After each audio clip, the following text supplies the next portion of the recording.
자, 안녕하세요. 자, 우리 이번에는 우리 이제 2022년도 우리 이제 1회차 이제 우리 유통시험을 이제 풀어볼 텐데요. 자, 올해 같은 경우는 우리가 기존에 했었던 내용들하고 그리고 기출 내용을 충분히 꼼꼼히 보신 분이라면은 충분히 이번에 시험 점수가 꽤 나왔을 거라고 봅니다. 그리고 또 하나가 있는데 우리가 만약 처음 배우는 이론일 수도 있어요. 근데 그런 이론들 같은 경우는 우리가 한번 선지를 주의 깊게 읽어보면은 문맥상에서 정답을 추려낼 수 있는 그런 문제들이 많이 나왔습니다. 그래서 기존에 보다는 좀 많이 좀 루즈해지고 되게 쉬워졌다 라고 볼 수가 있어요. 이따 뭐 그 중간중간에 그거에 대한 말씀을 드릴 테니까 한번 보면서 우리 한번 풀어보도록 하겠습니다. 자, 항상 나오는 문제 중에 하나가 이런 우리 글상자 문제예요. 그렇죠? 자, 그 또 하나 특징이 있는데 우리 이제 1과목 같은 경우는 우리가 경영 조직이나 인사 일반들 내용들이 많이 나오고 있습니다. 그래서 그 부분들에 대한 내용들도 우리가 충분히 좀 많이 관심 있게 봐두셔야 될 것 같습니다. 자, 가장 일반적인 형태의 문제들이고 그리고 이제 용어에 대한 개념만 알면 풀 수 있는 내용들이 나왔는데 한번 볼게요. 글상자에서 보고 있는 조직 구성원에 대한 성과 평가. 자, 분명히 조직에서는 어떠한 조직원들의 성과에 대한 평가를 하게 돼 있어요. 그래야 뭐 승진을 하던 급여를 올려주던 하는 방식이 나오기 때문이죠. 그렇죠? 자, 그래서 우리는 이 박스를 보고 각각이 어디에 해당되는지를 한번 보도록 하겠습니다.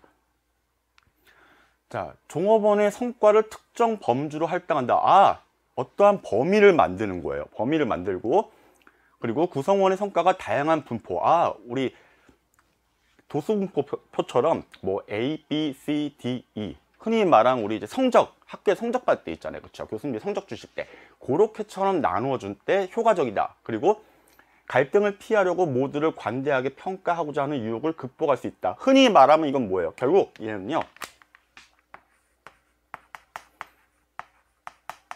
실력이에요. 그 구성원들의 실력, 즉 성과가 나온 만큼 주겠다라는 거죠. 자, 그렇게 놓고 봤을 때 한번 보겠습니다. 자, 첫 번째 보면 행동관찰 척도법이라고 되어 있는데, 자, 행동관찰은 말 그대로 피평가자, 즉 이제 내가 종업원이잖아요. 그렇죠? 종업원들의 성과가 있어요. 그런 어떠한 그들이 업무를 수행하면서 나타나는 구체적인 행동들이 있죠. 자, 그것을 평가하는 겁니다. 자, 그리고 두 번째 단순 서열법. 말 그대로 단순한 건데 그걸 서열로 나누는 거야. 즉 1등부터 50등까지 이렇게 나누는 거예요. 그래갖고 그냥 말 그대로 아이들이 성적이 나왔다. 그럼 1등, 2등, 3등, 4등 이렇게 우리 나오잖아요. 점수 받듯이. 그런 걸 얘기하고요. 자, 쌍대 비교법이란 거는 그 피평가자, 즉 이제 우리가 이제 누군가를 평가하잖아요. 그렇죠? 그럼 그 사람들을 이제 한 쌍으로 묶어요. 묶은 다음에 그들한테 하나의 결과를 주는 거예요. 그걸 얘기하고 있어요. 그래서 그 결과를 줬을 때 거기서 분명히 나오는 점수가 있습니다. 점수를 등급별로 매기는 걸 얘기하죠. 자, 그 다음에 네 번째는 행위기준 고가법. 이게 상당히 요즘 많이 나오는 개념인데 우리 아마 우리 수업 때 했었던 건데 그 피평가자들의 어떠한 그 행위를 하는 데 있어서 그 기준이 있을 거예요. 그렇죠? 그 조직에서 주는 기준인데 그거에 대해서 실질적으로 행동을 제대로 했는지를 보는 겁니다. 자, 그리고 5번 같은 경우는요. 강제 배분법. 자, 강제란 말이 들어갔어요. 자, 강제라는 말을 놓고 봤을 때, 아, 여기서 보면 알 수 있죠. 다양한 분포를 볼 때 효과적이다. 그리고 실력대로 간다라고 제가 말씀을 드렸죠. 자, 사람이 보다 보면은 관대하게, 즉, 뭐예요? 우리 성적을 부여할 때, 뭐, 80점, 뭐, 90점, 70점 이렇게 나오잖아요. 근데 어떤 사람은 많이 나오고, 어떤 사람은 적게 나올 수 있죠. 실력대로 한다면. 하지만 이제 그 사람들이 그러기 싫어서 그걸 강제적으로 배분하는 겁니다. 자, 이거. 등급별로 나누는 거예요. 자, 하다 보면은 뭐 죄다 뭐 우리가 다 잘 줄 수는 없고 또 다 못 줄 수 없습니다. 그것을 어떻게 하느냐? 강제적으로 기준을 정해서 배분을 시키는 거예요. 그러니까 당연히 관대하게 평가하고자 하는 유혹을 뿌리칠 수 있다는 얘기죠. 그렇죠? 그걸 얘기한 게 바로 뭐다? 강제 배분법이다 라고 말씀을 드립니다. 그래서 정답은 5번이 되겠습니다. 자, 이런 부분들 있죠. 박스만 잘 읽어도 우리가 나와 있는 용어들에 대한 그 영어로 나와 있는데 그걸 맞춰보면은 어느 정도 정답을 유추할 수가 있어요. 자, 2번 볼게요. 자, 중간상은 우리 항상 나오는 문제라고 말씀을 드렸습니다. 그렇죠? 자, 이거 우리 기존에 기출에 나왔던 부분들이고요. 우리가 한번 풀어봤던 부분들인데 자, 한번 볼게요. 이런 문제 같은 경우 사실 우리가 몰라도 이 문장만 보고 유추할 수가 있어요. 한번 보겠습니다. 이질적인 제품들을 색이나 크기, 용량에 따라 상대적으로 동일한 집단으로 나눈다. 자, 서로 다른 제품들을 컬러나 또는 크기, 용량에 따라서 비슷한 집단으로 구분한다고 했습니다. 그리고 다양한 생산자로부터 오는 제품들을 대규모 공급이 가능하도록 다량으로 구매한다고 했어요. 그리고 구매자가 원하는 소규모, 하나의 뭐예요? 로트 크기로 판매하는 거예요. 로트 크기. 자, 이렇게 놓고 봤을 때 한번 보겠습니다. 자, 이질적인 제품들을 놓고 한다고 했는데, 자, 말 그대로 상대적으로 동질적인 비슷한 것끼리 나누는 거야. 그래서 A 그룹에 들어갈 거, B 그룹에 들어갈 거, C 그룹에 들어갈 걸 두고, 그리고 그 크기나 용량에 따라서 여기는 A에 들어간다, 여기는 B에 들어간다, 여기는 C에 들어간다, 이렇게 나누는 거예요. 즉 분류를 한다라고 볼 수 있습니다. 자, 그리고 니은은 다양한 생산자로부터 제공되는 제품을 대규모 공급이 가능하도록 다량으로 구매해서 직접 한다고 했어요. 자, 말 그대로 얘들 보면 돼요. 뭐 예를 들면 우리가 농산물을 갖고 오잖아요. 수입을 하거나 또는 만들었을 때 뭐 오이 한 박스, 감자 한 박스 하듯이 수합을 시키는 거예요. 그걸 얘기하는 거, 집적이란 말은. 그래서 그 하나의 박스들을 다 놓는 거예요. 놓고 저장하다가 만약에 이제 오더가 떨어지거나 했을 때 가져오는 행동을 얘기하죠. 그래서 그걸 이제 수합이라고 얘기를 하고, 구매자가 원하는 소규모 로트 판매로 나누는 활동이다라고 했는데, 이건 말 그대로 이제 판매 단위로 나갈 것들 있죠. 소매점으로 갈 것들을 이제 분류해 놓는 걸, 분배하는 걸 얘기해요. 자, 그러면 우리가 여기서 하나 또 내용이 있는 거 보면은, 자, 구색을 갖춘다라고 해서 나온 게 있죠. 요 용어 여기에는 없는 건데, 자, 여기서 구색이라는 건 우리 제품의 어떤 종류들을 얘기하죠. 뭐 예를 들면 우리 종합마트에 가면은 뭐 정육이 있고요, 생선이 있고요, 뭐 과자류 있고요, 뭐 고기류 있고, 이렇게 나누잖아요. 그렇죠? 이것을 카테고리별로, 즉 분류별로 나눠 놓는 걸 얘기합니다. 그렇죠? 그래서 여기서는 우리가 이제 문맥상 읽어보면은 정답이 1번이라고 나올 수가 있습니다. 자, 이런 것들 우리가 한 번씩 읽어보면서 그냥 맞추면 돼요. 대부분 시험이 여기서 보면은 1번, 2번 문제들이 주로 이런 문제들입니다. 자, 이런 것들은 우리가 또 기출에도 나왔기 때문에 틀리면 안 되겠죠. 자, 3번. 아까 말씀을 드렸지만 조직에 관한 것들 또는 인사에 관한 것들이 나온다고 말씀을 드렸죠. 자, 하나씩 볼게요. 어떤 원칙에 대한 설명이냐? 조직의 공통 목적. 아, 첫 번째 힌트는 공통이라는 거에 나왔습니다. 공통. 당연히 조직은 결국 부서는 다르지만은 추구하고자 하는 이익은 똑같은 거잖아요. 그렇죠? 그리고 각 부분이나 구성원의 충돌을 해소한다. 아, 충돌을 해소한다. 즉 스트레스를 유발하지 않는다. 그리고 조직 활동의 균형을 꾀한다 라고 했어요. 그리고 조직의 느슨함을 조절한다. 아무래도 조직이 꾸준히 가다 보면 어때요? 그 분위기가 되게 루즈할 수 있습니다. 그렇죠? 그러니까 뭐 가끔씩 직무를 변환시킨다든가 하는 입장을 취하게 되겠죠. 자, 보면은, 자, 기능화의 원칙. 자, 기능화라는 거는요, 말 그대로 그 부서가 행하는 기준을 얘기합니다. 뭐 예를 들면은 뭐 회계팀에서는 뭐 자금 관리하겠죠. 그리고 마케팅 팀은 홍보를 하겠죠. 뭐 이런 식으로 나누는 거예요. 거기에 상당히 비중을 두는 걸 얘기합니다. 근데 여기서는요, 어떠한 사람 중심이 아니라 말 그대로 기능이기 때문에 해야 할 일이에요. 여기에 중점을 두는 거예요. 우리가 업무에 기준을 두는 거다라고 얘기할 수가 있고요. 자, 두 번째, 위양의 원칙이라고 나오는데, 위양 같은 경우는요, 말 그대로 우리가 주는 거예요. 뭐 예를 들어서 우리가 내 밑에 사람한테 뭐 대리나 이런 사람들 있죠? 주임이나. 자, 내가 너한테 권한을 줄게. 그럼 너는 이걸 수행하는 데 있어서 네가 사람 섭외하고 네가 금액 다 지불하고 다 알아서 해라. 나는 이제 빠지겠다. 이걸 얘기하고 있어요. 자, 명령 통일의 원칙. 자, 이거는 말 그대로 한 사람의 명령이 그대로 가야 된다는 걸 얘기합니다. 뭐 예를 들어서 A 상사, B 상사, C 상사가 있어요. 나는 D야. 그러면 이 사람의 명령도 들어야 되고 이 사람 명령도 들어야 되고. 자, 이렇게 되면 나는 어떻게 돼? 혼란스럽다는 얘기죠. 그렇죠? 자, 그래서 명령 통일이라는 거는 한 명의 상사 밑에는 한 명의 부하가 그 다이렉트로 명령을 받을 수 있게끔 만들어줘야 된다라는 걸 얘기합니다. 자, 그리고 네 번째 보면 관리 한계 원칙. 자, 아무래도 한 명이 그 관리자가 있다 보면 내 밑에 100명, 1000명 이렇게 10,000명씩 있으면 우리가 관리할 수 있어? 없어? 없어요. 그렇기 때문에 그 관리할 수 있는 인원의 폭은 정해져 있습니다. 뭐 예를 들어서 제가 뭐 부장, 과장이면 내 밑에 한 10명 정도 또는 5명 정도만 하는 게 가장 적절한 거예요. 효율성도 있고요. 하지만 많아지면 안 된다고 했죠. 그거에 대한 가장 구체적인 예가 우리 일반적인 회사 조직, 그리고 군대 조직이 되겠습니다. 중대별로 또는 소대별로 나누잖아요. 그렇죠? 그래야 효율성이 있다라고 얘기를 합니다. 자, 그리고 5번의 조정의 원칙을 보면요. 자, 우리가 하다 보면은 사실은 업무들이 각각의 특징이 있습니다. 그렇죠? 그 각각의 특징들이 서로 다 같지는 않아요. 그렇기 때문에 그것들을 적절히 조정을 해야 된다는 걸 얘기합니다. 그래서 우리가 조직이 이렇게 있으면요, 분화되죠. 흔히 말한 분화라고 얘기하는데, 이런 것들도 결국은 적절히 서로 간에 피드백 또는 커뮤니케이션을 통해서 이루어져야 된다는 걸 얘기해요. 그렇죠? 자, 이렇게 놓고 봤을 때 공통 목적, 조직의 공통 목적, 자, 여기에 충돌을 해소한다. 서로 배려하고 커뮤니케이션 취한다. 그래서 내적 균형을 꾀한다라고 했죠. 자, 그래서 가장 가까운 건 뭐다? 조정의 원칙이 되겠습니다. 자, 우리 개념 이렇게 배웠으니까 개념 반드시 정리해 두시고요. 다음에도 항상 나올 수 있기 때문에 요거를 박스에 보고 적절히 적용하시면 되겠습니다. 자, 4번 우리 MRO라는 개념이 나왔습니다. 자, MRO라는 개념 우리가 사실 처음 나왔던 개념들인데 한번 읽어보면서 이 개념이 뭐고 무엇이 잘못된지를 보겠습니다. 자, 보면은 인력과 비용의 비효율성을 위해서 구매 대행 업체를 이용하기도 한다라고 했는데요.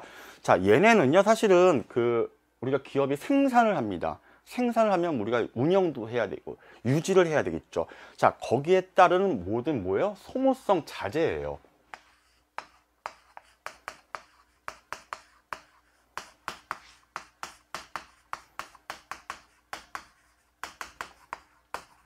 이것을 얘기하는 거예요. 사실은 이게 키워드가 되는 겁니다. 자, 이렇게 놓고 봤을 때 볼게요. 인력과 비용의 효율성을 위해서 구매 대행 업체를 이용하게 됩니다. 사실은 우리가 기업이 모든 걸 다 하면 좋지만, 근데 그렇게 하기 위해서는 뭐예요? 시간과 비용이 많이 초래돼요. 그렇죠? 자, 그렇기 때문에 그런 것들은 쉽게 우리가 하지 않고 그냥 우리는 본 업무를 하면서 좀 줄 수 있는 것들, 흔히 말하는 하청 같은 걸 주는 거예요. 그래서 우리는 주요한 업무에 좀 더 집중하고 돈도 좀 줄이고 그러면서 구매 대행 업체, 즉 협력 업체를 써가지고 이용한다라는 개념이에요. 자, 이건 맞는 거죠. 자, 그리고 작업 현장에서 임의적인 구매가 많다. 사실은 작업 현장에서 우리가 딱 계획적으로 구매하는 경우도 있겠지만 그렇지 못하고 갑자기 구매해야 되는 경우가 있어요. 그래서 이거에 대한 컨트롤이 원활하게 이루어지지 않고 있다. 그렇죠? 그러니까 여기서 뭐라고 했어? 운영에 따른 소모성 자재. 자, 그럼 이것을 불필요하게 이렇게 되면 안 되는 걸 얘기하잖아요. 그렇죠? 그래서 이것이 원활하게 이루어지지 않기 때문에 그것을 하기 위해서 MRO라는 개념이 들어온 거다라고 볼 수가 있어요. 자, 그리고 먼저 4번부터 볼게요. 부정기적인 구매로 인해, 자, 위하고 똑같습니다. 우리가 뭐 분기별로 구매하는 게 아니에요. 그렇죠? 이럴 때 수요 예측에 따른 전략적 구매 계획의 수립이 어렵다.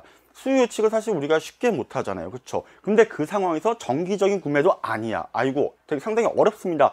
이럴 때 이에 따라 재고 유지 비용, 어떨 때는 재고가 충분히 있을 수 있지만은 또 그렇지 못할 때가 있어요. 그러면 재고를 또 유지하려면 창고나 전기료나 기타 잡비가 들어가요. 그렇죠? 자, 그런 것들이 많이 발생할 수가 있습니다. 결국 그래서 그런 운영, 하나의 오퍼레이션에 따른 소모성 자재들이 있기 때문에 이것을 줄이기 위한 목적이 되겠죠. 5번, 적게는 수천 가지에서 많게는 수만 가지 품목을 대상으로 한다. 그래서 이를 관리하기 위해서는 많은 비용이, 당연히 기업이 하나만 만드는 경우는 없습니다. 그렇죠? 여러 가지 제품을 동시다발적으로 만들어요. 그렇죠? 그럼 그것을 관리하기 위해서는 많은 운영비가 필요하게 되겠죠. 운영에 따른 소모성 자재들도 들어가는 거죠. 제품 만들기 위해서는 하나하나 원료가 들어가잖아요. 그렇죠? 그걸 얘기하고 있습니다.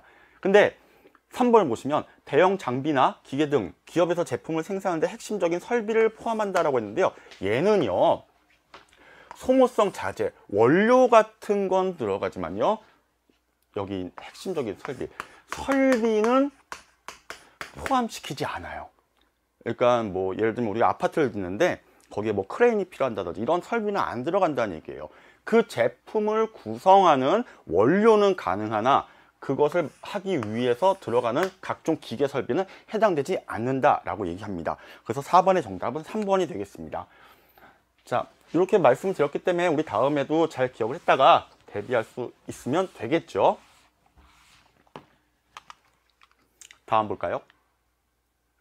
자, 이거는 우리 절대 틀리면 안 되는 문제가 나왔습니다. 아마 여러분들 이거는 뭐 과목 특성상 1과목도 나올 수 있지만 주로 3과목 마케팅에서 많이 다루는 부분인데, 자, 고객 서비스 특성에 따른 품질 평가 요소. 품질 평가 요소 하면 우리가 딱 5가지밖에 없어요. 일반적인 거 되게 스탠다드한 거 5가지고요. 여기에 대해서 옳은 것을 고르라고 했어요. 한번 보겠습니다. 자, 유형성. 자, 유형이란 건 말 그대로 형태가 있는, 즉 물리적인 형태가 있는. 얘도 뭐예요? 분필. 분필이라는 물리적인 형태가 있는 거죠. 자, 그렇죠. 자, 그럼 일단 맞아요. 그렇죠? 5번에 1번 맞습니다. 자, 그리고 자, 신뢰성이란 것은 고객의 요구에 신속하게 서비스를 제공하려는 의지. 자, 이거는요, 신뢰는 말 그대로 우리가 뭐예요? 우리가 누구를 믿게끔 하는 거예요. 그렇죠? 그럼 예를 들면 고객이 이때까지 물건을 받고 싶다. 그러면 기업의 입장에서 그때까지 물건을 만들어서 보내줄 수 있어야 되는 걸 얘기합니다. 그렇죠? 신속하게 무조건 맞춰주는 게 아니라는 거죠. 얘기죠. 그렇죠? 그래서 얘네들은 물건을 제때 만들어주고 제때 피드백해주고 이건 뭔가 믿음이 간다라는 걸 얘기하는 게 바로 신뢰성입니다. 자, 그 반응, 지식이나 예절 및 신의 등 직원의 능력에 따라 가능된 특성이다라고 했는데 그것은 아니고요. 기업이 고객을 돕겠다라는 의지 있죠. 고객이 이걸 물었어. 그러면 우리는 뭐예요? 빨리 반응하는 거야. 그래. 뭔가 문제가 들어왔구나. 우리가 빨리 해결해 줘야지. 라는 걸 얘기하는 게 바로 반응성이에요. 우리가 누가 뭐 물어보면 얘기하잖아. 반응을 치잖아요. 딱 치면 아파. 라는 식의 반응이죠. 그렇게 보시면 돼요. 자, 그리고 확신. 고객에 대한 서비스 제공자의 배려와 관심의 정도라고 했는데 그건 아니고요. 자, 고객이 어떠한 서비스를 하겠죠. 그러면 우리가 이제 직원이 이걸 해줄 수 있어. 나 이거 언제까지 해드리겠습니다. 이건 내가 할 수 아는 거예요. 라고 했을 때 그런 확신성을 심어주는 걸 얘기해요. 그렇죠? 배려와 관심하고는 다릅니다. 차원이. 자, 공감. 계산의 정확성. 자, 공감을 하는데 벌써 계산이란 말 자체가 이미 나온 게 틀린 거예요. 그렇죠? 공감한다는 건 뭐예요? 고객과 그리고 이제 그 서비스하는 기업이 서로 커뮤니케이션 그리고 피드백도 된다. 그걸 얘기하는 거예요. 그래서 고객이 나 이런 상황이 있어요. 이렇게 해주세요 하면은 기업은 맞다. 그럴 수 있겠죠. 고객님 빨리 처리해 드리도록 하겠습니다. 이해를 하는 측면을 얘기합니다. 그래서 정답은 5번에 1번이 되겠습니다. 우리 이런 거 나오면 또 틀리면 안 되죠. 자, 6번 보겠습니다. 회계 내용과 물류 원가 분석의 특징으로 가장 옳지 않은 것은, 자, 기업 입장에서는 사실은 회계 처리하는 데 있어서 돈의 흐름이잖아요. 그렇죠? 그 돈의 흐름은 정확하게 맞아 떨어져야 된다는 걸 얘기해요. 자, 이럴 때 물류 원가, 물류도 뭐 우리가 제품을 만들고 이것을 배송하고 보관하고 판매하는 데까지 있어서 발생할 수 있는 비용들이 있단 말이야. 그것들을 이제 잘 엮었을 때 어떻게 보느냐를 얘기하죠. 한번 보겠습니다. 자, 회계 내용 봤을 때 계산을 목적으로 한다. 당연히 계산을 제대로 수행을 하면 어떻게 돼요? 우리가 얼마만큼 손실을 받고 이익이 난지를 알 수 있습니다. 그렇죠? 그러면 우리가 그 물건을 만들어서 보관하고 운송해서 판매한 데까지 그 나름대로 그 직원들이 한 성과, 즉 업적을 평가하는 거죠. 그렇죠? 그 계산의 대상이다. 당연히 물류 업무입니다. 왜? 물류 원가이기 때문에 해당되는 업무, 여기에 관련되는 업무는 뭐예요? 다 물류예요. 그렇죠? 그러니까 다른 게 아니죠. 자, 계산 기간. 계산은 뭐 예를 들어서 기업의 입장에서 정할 수 있지만 월별 또는 뭐 분기별 또는 연도별로 정할 수도 있습니다. 맞고요. 계산 방식은 일정해야 돼요. 이게 다르면 안 됩니다. 왜? 뭐 봄이라고 해서 다르고 여름이라 다르고 그럴 수 없어. 왜? 거기에 따른 트럭이나 또는 보관할 수 있는 장소나 이런 것들은 다 이미 정해져 있는 거예요. 그렇죠? 그러니까 항상 일정해야 된다라고 얘기를 하고요. 얘는 이제 물류 원가라는 건 사실 우리가 한 번만 하고 딱 끊는 게 아니에요. 뭐예요? 다른 말로 하면 지속성입니다. 그렇기 때문에 얘들을 한 번 하면 꾸준히 간다는 특징이 있어요. 그래가지고 얘들은요 항상 일정하다고 얘기했죠. 항상 일정하기 때문에 따로 할인 계산을 하지는 않아요. 그렇죠? 이미 할인된 계산이 처음부터 쭉 가는 거기 때문이죠. 알겠죠? 그래갖고 6번의 정답은 5번이 되겠습니다.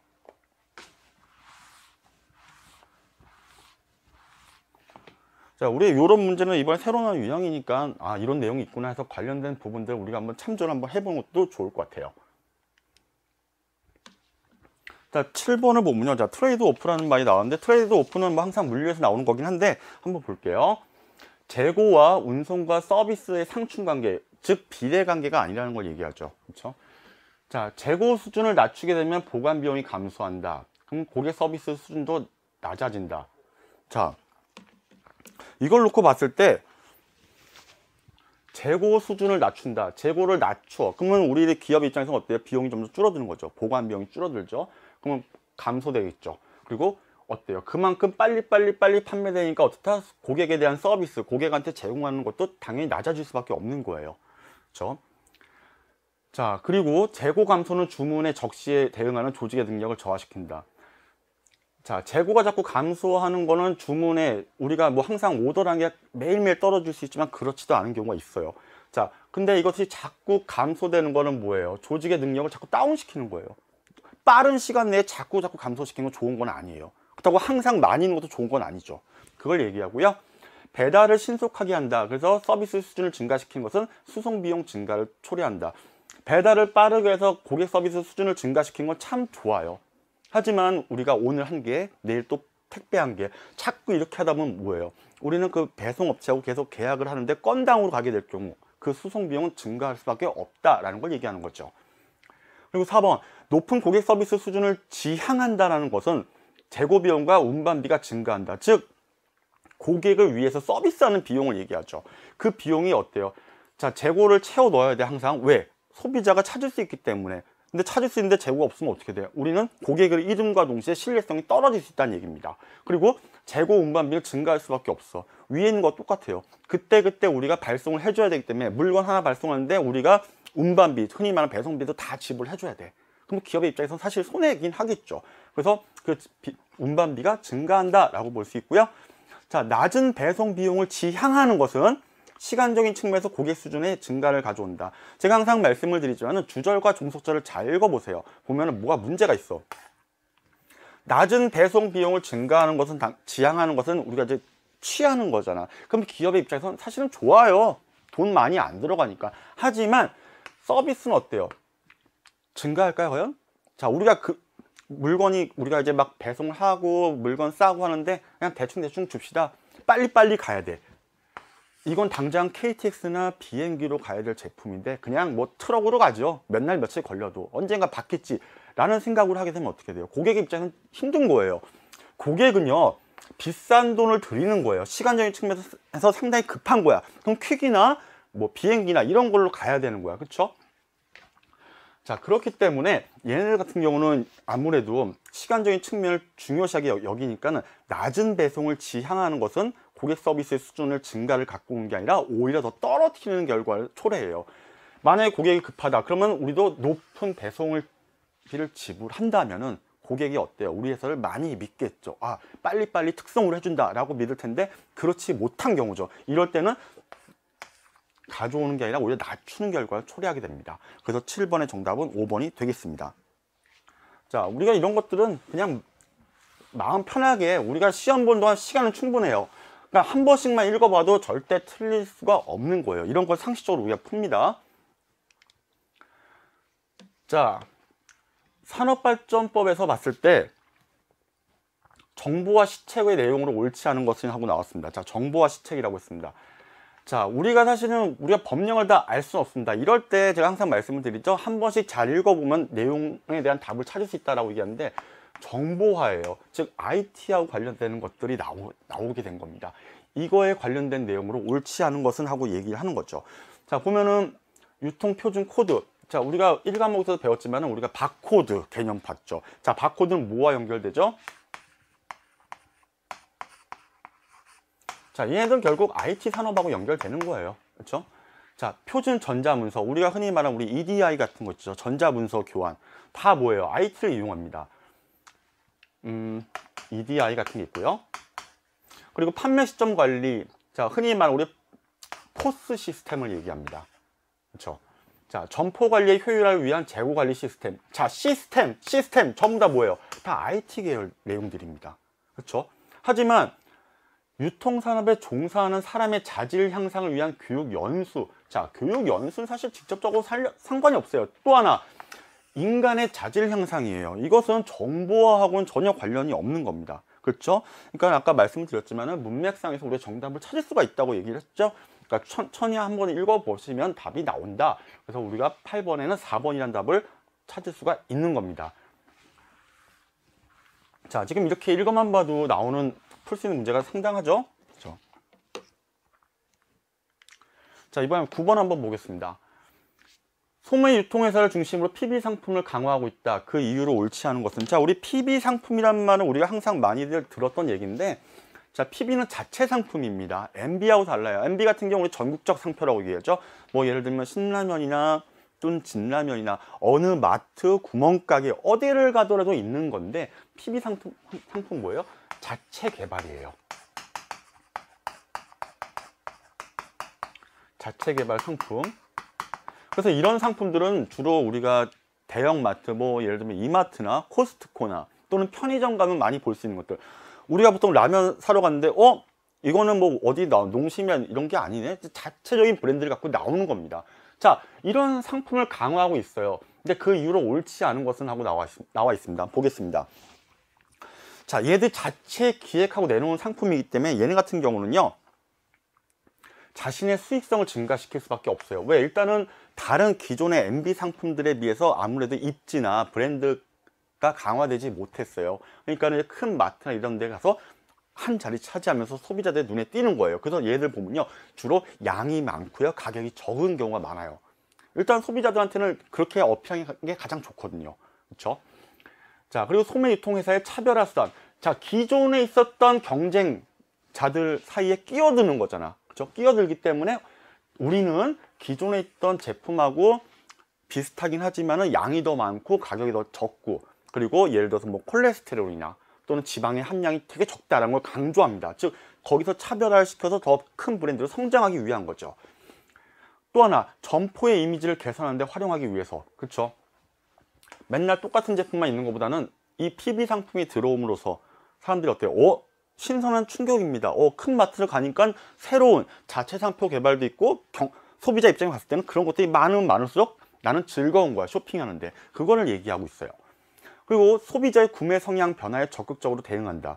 우리가 뭐 어느 회사에 무슨 라면 뻔히 아는 것들이야. 근데 우리가 큰 마트를 가니까 내가 좋아하는 라면이 꼭 물에만 넣거나 그 기름에 튀김면만 있는 게 아니야. 생면도 있네?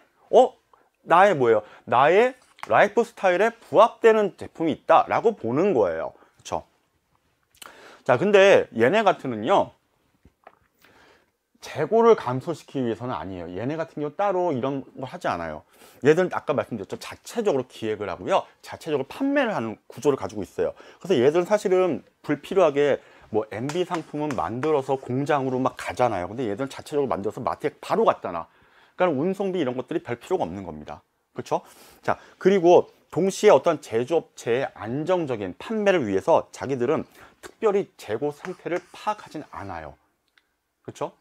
뭐 예를 들어서 유명 브랜드 같은 경우는 상당히 그럴 수가 있어. 자기 그 제품이 차지하는 공간이나 이런 것들을 문제 삼을 수 있지만, 얘네 같은 경우는 아직 그런 게 아니에요. 그렇죠? 그러니까 신제품이에요. 신제품이긴 하지만 대중적이지 않은 거기 때문에 딱히 그 재고를 조사를 하지 않아요. 하지 않습니다. 그래서 얘네들은 재고를 감소시키는 목적을 두지는 않아요. 알겠죠? 자, 그래서 PB 상품이 만약 문제가 나오면요, 여러분들은 NB랑 연결해서 생각만 해보시면 돼요. 알겠죠? 그래서 정답은 9번은 2번이 되겠습니다.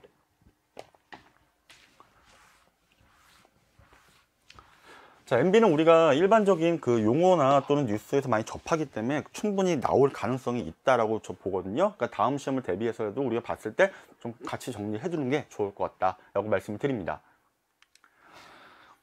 자, 윤리. 자, 윤리라는 문제는 항상 하나씩은 나와요. 자, 이것도 역시 우리가 내용을 만약 모른다, 그러면 지문을 하나씩 뜯어보면서 이해하면 되겠습니다. 자, 옳지 않은 것이라고 했는데요, 기업은 종업원한테 단순히 돈의 대가로 노동력을 요구하는 것이 아니라 떳떳한 구성원으로서의 헌신과 열정을 이끌어낼 수 있도록 자긍심과 비전을 심어줘야 된다. 자, 이론상으로 그렇습니다. 물론 실질적으로는 노동력을 요구하는 것은 맞아요. 하지만 이제 우리가 윤리로 보는 거예요. 기업 윤리라고 했기 때문에 이제 정말 도덕적으로 풀어야 됩니다. 기업은 종업원한테 단순히 돈의 대가로 주는 게 아니에요. 그렇죠? 정말 그 사람이 우리 종업원으로서 회사를 위해서 헌신과 열정을 다해서 일을 할 수 있게끔, 그것을 동기부여를 끌어낼 수 있게끔 하는 걸 얘기합니다. 그러니까 거기에 따른 자긍심과 비전을 심어주는 게 맞습니다. 협력사는 물품을 사오는 대상 이상의 의미를 지닌 장기적으로 협조해야 될 상생의 대상이다. 뭐 우리 회사가 어떤 라면이나 또는 뭐 자동차를 생산합니다. 자, 근데 우리 자체만으로는 사실 되지 않아요. 다 하청이나 협력업체가 있죠. 자, 그들한테 물건이나 어떠한 원료나 이런 것들을 우리가 구입을 해올 텐데, 그들은 단지 물품을 사오는 그런 파트너, 단순 파트너가 아니라는 거죠. 끝까지 우리 회사가 살아남을 때까지 당신과 우리는 같이 가야 된다. 영어로 with죠. 그런 거예요. 그런 개념입니다. 자, 문제에서는 윤리를 따지고 있으니까 이것도 맞는 거예요. 자, 먼저 4번부터 볼게요. 도덕적 행위는 도덕적 긴장감이 흐려져서 다른 사람이 이익을 희생한 대가로 자신의 이익을 추구하는 행위이다. 말 그대로 우리가 사람이 그 해이해진다라고 하잖아요. 뭐든지 하나가 쭉 가다 보면 우리가 그 자신만의 늪에 빠져요. 그러면 되게 느슨하게 되고 안 하게 되는 경향이 있는데, 이럴 때 도덕적 긴장감이 흐려진다. 그럼 사람이 이제 긴장이 흐려지면 어때요? 마음이 풀리는 거예요. 이때 타인의 이익을 희생한 대가로 자신의 이익을 추구한다. 충분히 가능하죠. 내가 얻기 위해서 남의 걸 뺏어와야 된다. 그걸 얘기해요. 그쵸? 5번, 대리인 비용은 주인이, 윗사람이 대리인, 내 일을 대신 수행하는 사람들 있죠. 자, 그런 사람한테 자신을 대신하도록 할 때 발생하는 비용이다. 맞습니다. 그리고 주인과 대리인의 이해 불일치와 정보 비대칭 상황 등의 요인 때문에 발생한다. 억울하면은 내가 직접 처리하면 돼. 주인이. 하지만 주인은 뭐예요? 대리인한테 급여를 주면서 일을 시킵니다. 하지만 대리인이 다 주인의 마음을 알아주지 못해요. 왜냐하면 주인의 마음과는 다르게 일을 처리하는 경우도 있겠죠. 그렇죠? 자, 그랬을 때 이해가 불일치될 수 있고요. 주인이 받은 데이터와 대리인이 받은, 의사결정하기 위해서 받은 데이터는 서로 상이할 수가 있어요. 그래서 갈등이 발생할 수가 있습니다. 자, 이렇게 놓고 봤을 때 3번을 보겠습니다. 거래 비용의 발생 원인은 기회주의, 제한된 합리성, 불확실성 등이며 교환 당사자 간의 신뢰가 부족할 때 비용은 작아진다. 자, 거래 비용 발생 원인은 A와 B가 이제 분명히 거래를 하게 될 겁니다. 그쵸? 우리는 뭐 조직은 당연히 거래를 할 텐데, 그 거래에 있어 가지고 기회주의, 사람은 뭐 항상 기회주의가 오겠죠. 어떤 의사결정을 할 수 있는 순간에. 그리고 제한된 합리성, 우리가 최선의 목표가 있어요. 달성하면 좋지만은 그렇지 못한 상황에서 최선의 대안을 선택해내는 경우가 있고요. 불확실성, 알 수가 없어요. 자, 이 말들은 다 뭐예요? 다 부정적인 의미를 얘기합니다. 자, 그렇게 놓고 봤을 때 A와 B 간의 신뢰성이 부족할 때 거래 비용은 작아진다. 자, 이건 상식적으로 봐도 어때요? 제가 말씀드리죠. 항상 주절과 종속절은 잘라서 보라고. 앞에는 다 맞아요. 맞는데, 자, 여러분들 예를 들어서 저와 여러분들이 신뢰가 만약에 부족해요. 그러면 우리가 뭐예요? 신뢰감을 주기 위해서는 뭐예요? 무언가 비용이 필요한 거예요. 서로 간에 잘 믿으면 어때요? 뭐 특별히 얘기가 없어도 그래 알아서 해주겠지. 난 널 믿으니까. 근데 만약 어느 한쪽에 금이 갔어. 나는 이렇게 생각하고 일을 시켰는데 얘는 의외로 일은 다 끝냈지만 그 이상의 급여를 바란다든지 뭔가 뻥튀기를 한다든지 해갖고 나한테 배신을 할 수 있다는 얘기죠. 그래서 즉 신뢰가 부족할 때는요, 이 신뢰를 어떻게 한다? 회복하기 위해서 많은 비용을 써야 돼요. 인적 비용 또는 물적 비용을 투입을 시켜야 됩니다. 그래서 신뢰가 부족할 때는 거래 비용이 작아지는 게 아니라 오히려 커져야 돼요. 그걸 만족시키기 위해서. 만약에 신뢰가 가능하다, 그렇다면 이 비용은 여기 얘기대로 작아질 수가 있는 거죠. 그렇죠? 그래서 정답은 10번엔 3번이 되겠습니다. 자, 계속 우리가 읽어만 봐도 답들이 나오죠. 한 번만 딱 1분만 생각해도 가능한 것들이에요. 자, 11번 보면은 다음 사례에서 적용된 기법이 다른 하나라고 했습니다. 자, 그러면 4개는 똑같고 하나는 다르다라는 걸 얘기하는데 한번 보겠습니다.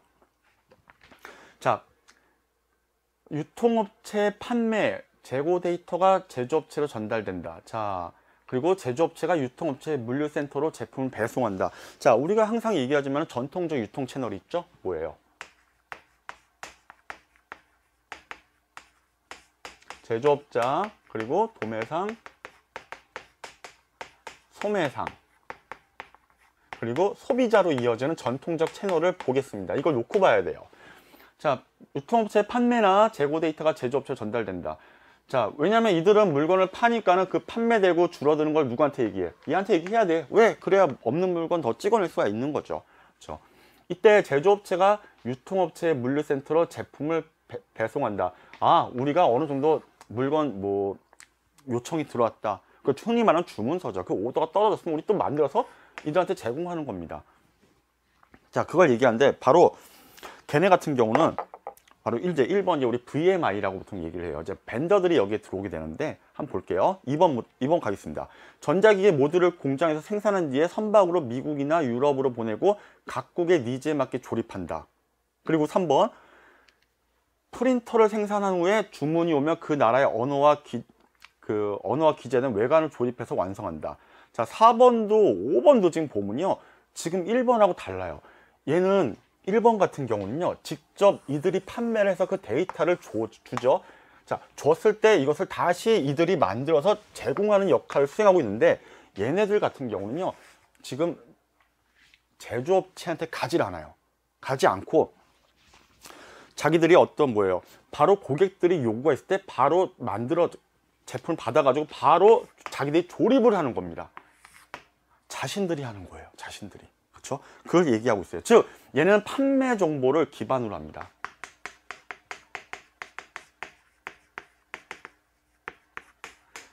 얘네들은 판매 정보를 기반으로 하고 있지만 얘네들은 뭐예요? 지금 2, 3, 4, 5번은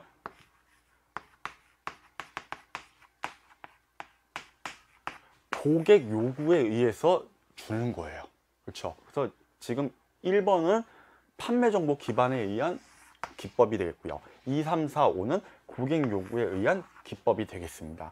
자, 이런 것들 한번 나왔으니까 좀 약간 생소할 수 있으니까 한번 우리 정리를 내용을 보면서 해두는 게 좋을 것 같습니다. 그래서 11번의 정답은 1번이 되겠습니다. 자, 근데 딱 봐도 우리가 내용 모르겠다 이렇게 다른 거 하나 고르라고 하면요, 분명히 선지 하나는요 다른 얘기를 하고 있어요. 나머지는 대부분 비슷한 얘기를 해요. 그러니까 우리가 그걸 좀 캐치하는 능력은 우리가 수업을 하면서 계속적으로 트레이닝 돼야 될 부분입니다. 자, 뭐 계산 문제 하나 나왔네요. 여러분들 뭐 아마 기본적으로 뭐 보셨다면 이거 상식적으로 풀 수 있는 문제긴 한데 한번 볼게요. 자, 즉 현재 가치를 구하라는 거예요. 우리 현재 가치 뭐 다 잘 아시겠지만 한번 보겠습니다.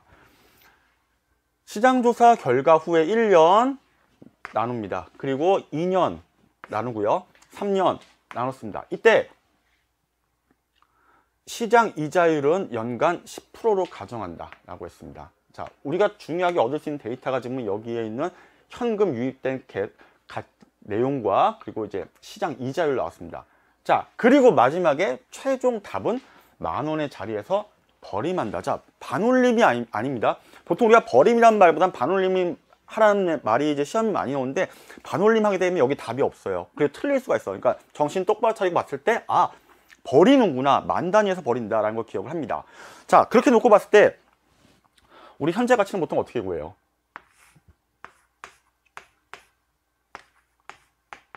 자, 1 플러스 R분의 우리 현재 나와 있는 미래 가치입니다. 자, 이렇게 놓고 보면은 미래 가치가 지금 얼마 나와 있어요?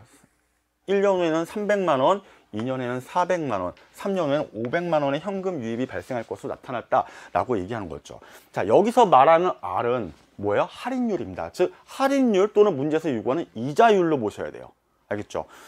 자, 그렇게 놓고 봤을 때 N은 기간입니다. 자, 그러면 우리가 뭐 승수에 올라가죠. 아, 그러면 이제 우리가 대입만 하면 되는 거예요. 한번 보겠습니다. 자, 시장조사 결과 1년 후를 먼저 보면요. 1년 후를 먼저 보면은 자, 1년 후의 미래 가치는 얼마예요? 300만 원입니다. 자, 그럼 분모에 놓고 봤을 때 1 플러스가 되겠죠. 자, 이렇게 놓고 보면은 자, 시장 이자율을 봅니다. 자, 시장 이자율은 무조건 다 동결되어 있습니다. 그렇죠? 다 뭐예요? 10%죠. 자, 우리 이거 이제 할인율로 이제 환산하면은 얼마예요? 0.1이 되는 거죠. 그렇죠? 자, 그리고 N은 뭐예요? 아까 그 기간이라고 얘기했죠. 1년이라고 했죠. 1년. 자, 이렇게 보면은 계산을 하게 되면요. 선생님도 계산을 해왔는데, 뭐, 7, 27. 뭐, 이 정도 나옵니다. 이 정도 나오고, 밑에는 일단 둘게요. 아니다. 그냥 보겠습니다. 2727, 이제 273 정도 나옵니다. 빠르게 계산하면은. 두 번째. 이제 2년 후인데요. 2년 후에 미래 가치 얼마? 400. 자, 그리고 분모는 1 플러스 우리 할인율은 동결됐다고 했죠. 다 똑같습니다. 0.1이 되겠죠. 자, 그리고 기간은 얼마예요? 얘는 2년 후라고 했어. 그러니까 2가 되겠죠. 자, 2가 되면은 이렇게 됩니다. 자, 그래서 선생님 계산해왔는데 가격을 보면은